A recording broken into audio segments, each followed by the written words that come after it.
வணக்கம். முத்துக்குமார். இன்னைக்கு Nifty, Sensex பார்த்தீங்கன்னா, நிஃப்டி ஒரு 100 பாயிண்ட்ஸ்க்கு மேல அப்பு. சென்செக்ஸ் 600 பாயிண்ட்ஸ்க்கு மேல கேப் அப் ஆகி ஓப்பன் ஆகிருந்தது. க்ரூட் ஆயில் மிகப்பெரிய அளவில் கிராஷ் ஆகிருக்கு. எத்தனை பர்சன்டேஜ்னு பாருங்கள், நீங்களே ஆச்சரியப்படுவீங்க. அந்த அளவுக்கு சிங்கிள் டேல க்ரூட் ஆயில் மிகப்பெரிய கிராஷ் ஆகிருக்கு. ஸோ மார்க்கெட் ஏறுறதுக்கு என்னென்ன ரீசன், இன்றைக்கி என்னென்னலாம் மார்க்கெட்டில் டேட்டா, முக்கியமான இம்பார்ட்டன்ட் டேட்டா போயிட்டுருக்கின்ற எல்லா அப்டேட்டையும் இப்போ நம்ம எடுத்துக்குவோம். அதுக்கு முன்னாடி எல்லோரும் டிஸ்க்ளைமர் பார்த்துக்கோங்க. நம்ம சேனலில் கொடுக்குற அனைத்து தகவல்களும் ஒன்லி ஃபார் எஜுகேஷனல் பர்பஸ் மட்டும்தான். Before investing consult your financial advisor. நான் செபி ரிஜிஸ்டர்ட் அனலிஸ்ட் கிடையாது. அதனால் உங்களுடைய செபி ரிஜிஸ்டர்டு அட்வைசரை கன்சல்ட் பண்ணிக்கோங்க. ஓகே, சரி. இப்போ இன்றைக்கான பங்குச்சந்தை நிலவரம் அப்படின்னு பார்க்கும்பொழுது, முதல் பாயிண்ட்டை பார்த்தீங்கன்னா, இன்றைக்கி நிஃப்டி இந்த அளவுக்கு இறங்காமல் ஏற்றம் போகிறதுக்கான காரணம் மேஜர் ரீசன் இந்த க்ரூட் ஆயில் 11% வரைக்கும் டவுன் ஆகிருக்குங்க. நார்மலாக க்ரூட் ஆயில் கிராஷ்லாம் 5%, 6%லாம் க்ரூட் ஆயில் கிராஷ்னு சொல்லுவோம். இது 11% டவுன் ஆகிருக்கிறது மிகப்பெரிய அளவிலான சிங்கிள் டே டவுனு. இது நமக்கு வெளிப்படையாக தெரியுது. ட்ரம்ப் ஈரானை வச்சு மிகப்பெரிய அளவில் ஒரு ட்ரேடிங் ப்ராஜெக்ட் பண்ணிகிட்டு இருக்காரு. ஸ்ட்ராட்டஜிஸை க்ரியேட் பண்ணி ஏற்றுறது இறக்குறது மாற்றி மாற்றி பண்ணிகிட்டு இருக்காங்கன்றது ரொம்ப வெளிப்படையாக தெரியுது. அப்படி தான் ஒரு சாமானிய மக்களுக்கு தெரியும். அப்படி தான் எனக்கும் தெரியுது. ஸோ இதுக்கு முன்னாடி பார்த்தீங்கன்னா, க்ரூட் ஆயிலை பொறுத்தளவில் $70 க்ரூட் ஆயில் போச்சு. இப்போ ஜூலை மாதமே பார்த்தீங்கன்னா 2ஆம் தேதி $70 க்ரூட் ஆயில். எங்கேருந்து வந்ததுன்னா, $114 $70 ஜூலை மாதம் டவுன் ஆச்சு. திருப்பி $70 போன வாரம் வரைக்கும் $102 அகைன் மேலே ஏற்றம் போச்சு. $100 கடந்து மேலே போச்சு. திருப்பி $100 $102 இன்றைக்கி பார்த்தீங்கன்னா $87 வந்துருச்சு. அப்படியே $15 கம்மியாயிருக்கு. அதனால தான் 11.3% இப்போ வரைக்கும் க்ரூட் ஆயில் டவுன் ஆயிருக்கு. இது என்ன ஆயிடுச்சுன்னா, நம்ம பங்குச்சந்தைக்கு கொஞ்சம் பாசிட்டிவ் ஆயிடுச்சு. ஆக்சுவலாக நல்லாவே பாசிட்டிவ் ஆயிருக்கணும். அங்கே 11% டவுன் ஆகுதுன்னா இங்கே ஒரு 2 to 3% ஏறி இருக்கலாம்ல. பட் நிஃப்டி அந்த அளவுக்குலாம் இன்னும் ஏறலை. சென்செக்ஸே பார்த்தீங்கன்னா நமக்கு இப்போ தான் 0.7% இருக்குது. 600 பாயிண்ட்ஸ்க்கு மேலே இருந்தது ஏற்றம். இப்போ 533 பாயிண்ட்ஸில் சென்செக்ஸ் இருக்குது. அதே மாதிரி கோல்டு, சில்வர் ரெண்டுமே ஏற்றம் கொடுக்க ஆரம்பிச்சிருச்சு. முக்கியமாக சில்வர் 2%க்கு மேலே இன்றைக்கி US டாலரில் ஏற்றம் கொடுத்துருக்குறாங்க. இப்போ நமக்கும் அதே மாதிரி தான் எதிர்பார்ப்பு இருக்கும். கோல்டு 1%க்கு மேலே ஏற்றம் கொடுத்துருக்காங்க. அதே எக்ஸ்பெக்டேஷன் தான் நமக்கும் இருக்குது. இது இல்லாமல் பிட்காயின் அப்படின்னு பார்க்கும்பொழுது, பிட்காயின் $65,000 இன்றைக்கி நமக்கு டிஸ்பிளே பண்ணுது. ஓகே, அது $60,000 கீழே போயிட்டு இப்போ $65,000 நமக்கு டிஸ்பிளே. இப்போது நீங்கள் சார்ட் பார்த்தீங்கன்னா உங்களுக்கே நிறைய கிளாரிட்டி கிடைக்கும். மேலே இருக்கிற XAGUSD அப்படின்றது சில்வர், டாலரில் 1.94% வரைக்கும் ஏற்றம் கொடுத்துருக்கு. அதே மாதிரி XAUUSDன்னு இருக்கு இல்லையா, இது கோல்டு US டாலரில். இப்போ க்ரூட் ஆயில் பார்த்தீங்கன்னா இங்கே கீழே பாருங்கள், க்ரூட் ஆயில் UK ஆயில்னு இருக்கு இல்லையா, அது க்ரூட் ஆயிலோடது. க்ரூட் ஆயில் 11.53% டவுன் ஆகிருக்கு. ஓகே, இதெல்லாம் தான் நமக்கு மிகப்பெரிய மாற்றத்தை கொடுத்தது. இது இல்லாமல் இன்றைக்கி செக்டாருடைய டேட்டா அப்படின்னு பார்த்தீங்கன்னா, இன்றைக்கி நமக்கு ஐடி செக்டார் 2%க்கு மேலே ஏற்றம் கொடுத்துருக்கு. ரியாலிட்டி செக்டார் 1.8% ஏற்றம் கொடுத்துருக்கு. India digital, media, pharma, consumptions, mid gap, auto sector எல்லாமே 1%க்கு மேலே ஏற்றம் கொடுத்துருக்கு. இன்றைக்கி எந்த செக்டாருமே டவுனில் போகலை, எக்ஸப்ட் பிஎஸ்சி செக்டார். பிஎஸ்சி செக்டாரும் பெரிய அளவில் டவுன் கிடையாது, ஒரு 0.25% மட்டும் டவுனில் காமிச்சிட்ருக்கு. அது மேபி ரெக்கவர் கூட ஆயிடலான்னு ஒரு 1 or 2 hour கழிச்சு. ஸோ பெருசாக இன்றைக்கி எந்த செக்டாரும் டவுனில் போகலை, எல்லா செக்டாருமே பாசிட்டிவில் தான் போயிருக்கு.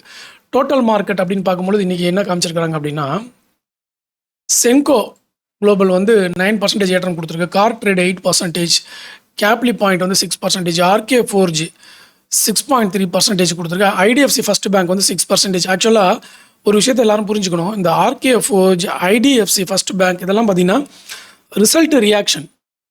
இப்போ நான் என்ன பண்ணுறேன், டெலிகிராமில் இந்த IDFC ஃபர்ஸ்ட் பேங்க்குடைய ரிசல்ட்டு, அப்புறம் ராம்கே, RK4G இந்த மாதிரி கம்பெனியோட ரிசல்ட்ஸ் எல்லாத்தையும் நான் டெலிகிராமில் 1 by 1 போஸ்ட் பண்ணுறேன்.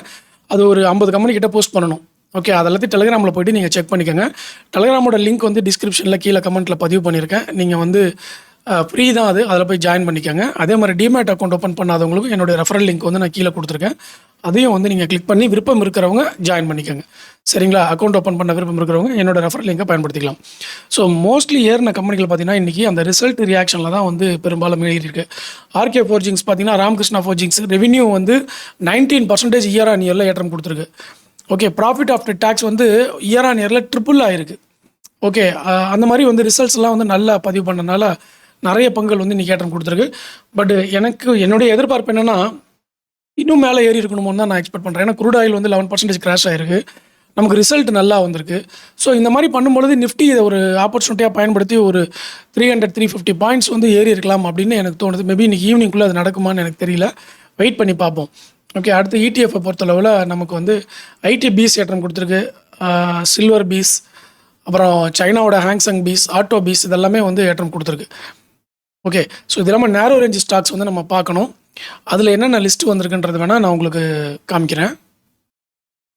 நிறைய பேருக்கு வந்து இந்த நேரோ ரேஞ்ச் ஸ்டாக்ஸில் வந்து இன்னும் நிறைய டவுட் இருக்குது. ஒன்று வந்து நேரோ ரேஞ்ச் ஸ்டாக்ஸ் வந்து எப்படி நம்ம ஃபில்டர் பண்ணுறதுன்றதுல டவுட் இருக்குது.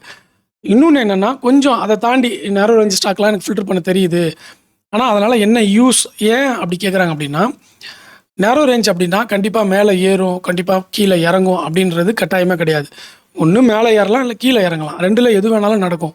ஆனால் வாலட்டிலிட்டி வந்து அதிகமாக இருக்கும். அதுதான் அந்த நேரோ ரேஞ்சோட மீனிங். இப்போ நீங்கள் வந்து பாசிட்டிவ் டைரக்ஷனில் பிரேக் அவுட் ஆகுது அப்படின்னா அந்த நேரோ ரேஞ்ச் ஸ்டாக்ஸ் என்ன பண்ணுன்னா நிறைய மேலே ஏறும். நெகட்டிவ் டைரக்ஷனில் பிரேக் அவுட் ஆகுதுன்னா நெகட்டிவ் சைடு நிறைய இறங்கும். இதுதான் வந்து நேரோ ரேஞ்சில் நம்ம நம்ம வந்து தெரிஞ்சுக்க முடியும். இதுதான் நேரோ ரேஞ்சோட மீனிங். அப்போது ஒன்று மேலே ஏறும், இன்னொன்று கீழே இறங்கும்னா நான் எனக்கு எதுக்கு அந்த ஸ்டாக்கு? நிறைய பேர் என்ன பண்ணுறாங்க, நேரோ ரேஞ்சில் வந்து ஒரு 5 ஸ்டாக் ஸ்விங் ட்ரேடிங்க்கு வருதுன்னு வச்சுக்கோங்களேன். இந்த மாதம் நேரோ ரேஞ்சில் வருதுன்னா அந்த 5 ஸ்டாக் வாங்குவாங்க. 2 ஸ்டாக் 10% மேலே ஏறி இருக்கும், 2 ஸ்டாக் 10% கீழே இறங்கியிருக்கும். இப்போ எனக்கு ஆல் ஓவராக பார்க்கும்போது நியூட்ரலில் தானே சார் இருக்குது, இதில் என்ன பெரிய யூஸ் இருக்குது அப்படின்னு சொல்லி கேட்டிருந்தாங்க. இதை வந்து யாரெல்லாம் வந்து ட்ரெண்டிங் மார்க்கெட்டுக்கான ஸ்ட்ராட்டஜிஸை பில்டு பண்ணுறாங்களோ அவங்களுக்கு இந்த நேரோ ரேஞ்ச் ஸ்டாக் வந்து ஒர்க் அவுட் ஆகும். நல்லா யோசிச்சுக்கங்க. நான் கிளியரான ஒரு கீ பாயிண்ட் கொடுக்குறேன். இதை எப்படி லேர்ன் பண்ணுறதுன்றதை, இதை எப்படி பயன்படுத்தணுங்கிறத. நேரோ ரேஞ்சில் வர்றது ஒன்று மேலே அப் சைடு வந்து வாலட்டிலிட்டி அதிகமாக இருக்கும், இல்லை டவுன் சைடு வாலட்டிலிட்டி அதிகமாக இருக்குன்றதை வந்து நம்ம ஐடென்டிஃபை பண்ணிட்டோம். அதுலேயே சைடு வேலை இருக்கும். சைடு வேலை இருந்தாலும் வாலட்டிலிட்டி அதிகமான ஒரு சைடு வேயாக இருக்கும். ஓகே, S1லேருந்து R1, R1லேருந்து S1, S1லேருந்து R1 இப்படி போகும். ஸோ அந்த மாதிரி ஒரு வாலட்டிலிட்டி இருக்கும். இப்போது இதை வச்சு நான் என்ன பண்ணணும் அப்படின்னா, சில பேர் என்ன பண்ணுவாங்கன்னா, எப்பயுமே இன்ட்ராடே ட்ரேடிங் பண்ணுறவங்க இல்லை ஸ்விங் ட்ரேடிங் பண்ணுறவங்க ட்ரெண்டிங் ஸ்டாக்கை தான் ஐடென்டிஃபை பண்ணுவாங்க.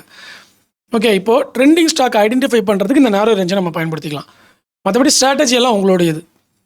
ட்ரெண்டிங்கில் மார்க்கெட் இருந்தால் 90% டெக்னிக்கல் இண்டிகேட்டர்ஸ் பார்த்திங்கன்னா ஒர்க் ஆகிடும், ஸ்ட்ராட்டஜிஸ் ஒர்க் ஆகிடும்.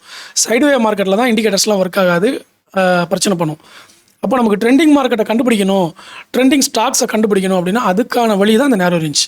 மற்றபடி இந்த நேரோ ரேஞ்சில் வந்துட்டு அது மேலே ஏறும், நேரோ ரேஞ்சில் வந்துட்டால் கீழே இறங்கும் அப்படின்றது அர்த்தமே கிடையாது. ஓகே, நேரோ ரேஞ்சில் வந்தால் வாலட்டிலிட்டி அதிகமாக இருக்கும், அந்த ஸ்டாக் ட்ரெண்டிங் ஸ்டாக்காக இருக்கும். ஓகே, அது மேலே ஏறினாலும் ட்ரெண்டிங்கில் இருக்கும், கீழே இறங்கினாலும் ட்ரெண்டிங்கில் இருக்கும். ஓகே, ட்ரெண்டிங்னா நியூஸில் இருக்கிற ட்ரெண்டிங்கில் ட்ரெண்டை ஃபாலோ பண்ணுற ஸ்டாக்.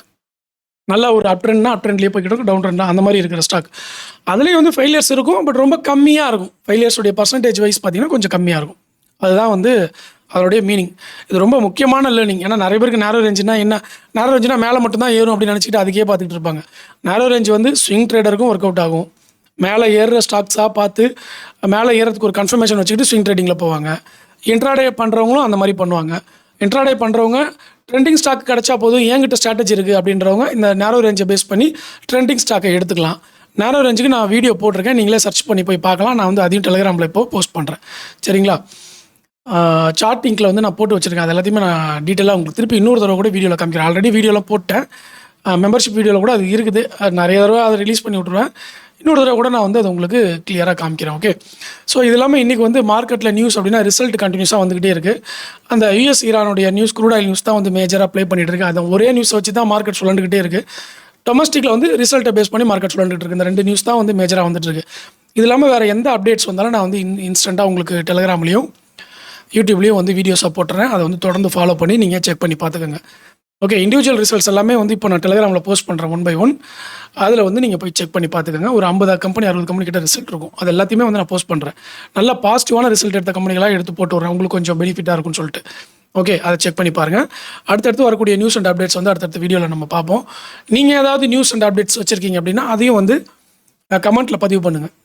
சார் இந்த ஸ்டாக் வந்து நல்ல ரிசல்ட் கொடுத்துருக்கு, இந்த மாதிரி யூஎஸில் நியூஸ் வந்திருக்கு, ஈரான் நியூஸ் இந்த மாதிரி கொடுத்துருக்குறாங்க, வார் வந்து நிற்கலாம், உங்களுடைய ஒப்பீனியன் என்னவோ அதை கொடுக்கலாம். எக்ஸப்ட் ஸ்டாக் ரெக்கமெண்டேஷன்ஸ் தவிர மற்ற எது வேணால் நீங்கள் கமெண்ட்டில் வந்து ஷேர் பண்ணலாம். அது கமெண்ட் படிக்கிற எல்லாருக்குமே வந்து யூஸ்ஃபுல்லாக இருக்கும். ஓகே, நன்றி, வணக்கம்.